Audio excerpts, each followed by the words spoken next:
Drugari, jeste li spremni za novu knjigu? Nećete verovati, danas su na redu priče sa 7 mora. A pričica koju ću izdvojiti iz ove predivne knjige zove se Sinbad moreplovac. Dozvolite da vam se predstavim. Zovem se Sinbad i raznosač sam. Dane provodim hodajući po gradu Bagdadu, isporučujući svakojaku robu, prikolicom i često se nađem u zaista neobičnim situacijama.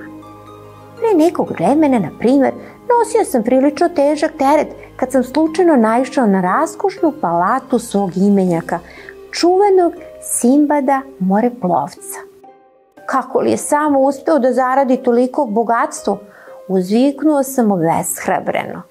U tom se ogromna kapija otvorila i jedan stariji gospodin prijatnog izraza pozvao me je da uđe. Šetao sam po bašti kad sam čuo tvoje reči. Želiš li da čuješ moju priču? Bio je to zaista on, osvajač 7 mora. Oduševljen, ušao sam sa njim u palatu, u sobu punu mozaika i skupocenih lampi. Kazao mi je da se smestim na šarene jastuke i počeo je svoju priču.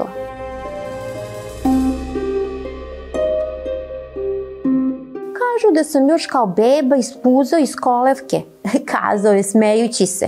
Očito sam već od malih nogu bio željan istraživanja. I stoga sam se, čim sam odrastao, ukrcao na jedan trgovački brod i otisnuo na more. Plovili smo nekoliko dana kad smo došli do čudnog ostrva kog nije bilo ni na jednoj mapi. Iskrcali smo se i pošli da potražimo hranu i vodu kad se je tlo odjednom snažno zatreslo i počelo da tone. Nećeš verovati, to nije bilo ostrvo, već kit koji je zaronio i sve nas bacio u more.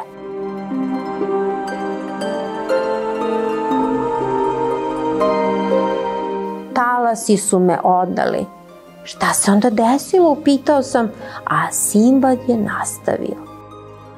Uhvatio sam se za dasku i satima bio prepušten milosti talasa, dok se na posledku predamnom nije ukazalo zeleno ostrvo prepuno džinovskog rastinja. Doplivao sam do njega, no dok sam išao obalom, nebo se odjednom smračilo. Ogromne ptice letele su iznad moje glave. U kandžama su držale nešto sjajno.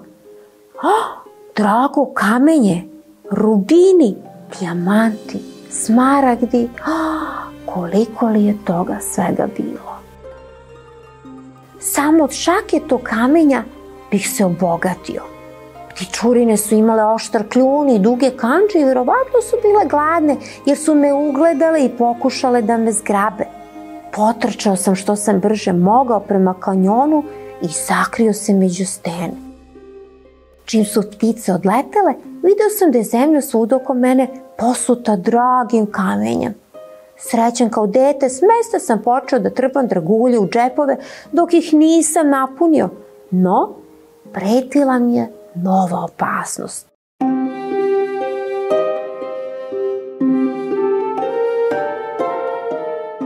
Tresavši se kad se prisetio tih trenutaka, Sinbad je nastavio.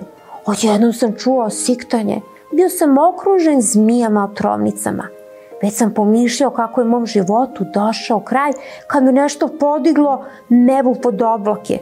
Bile su to opet te iste džinovske kandže, tih velikih ptica. Nisam znao da li da zahvalim Bogu ili da proklinjem sudbinu, no rešio sam da o tome mislim kasnije. Stao sam da se koprcam i otimam sve dok me ptica nije ispustila iz kandže. Sigurno ne bih živ ostao da sam pao na zemlju, no srećom podamnom je bilo more. Moj brod je bio samo malo dalje. Verni saputnici me nisu napustili.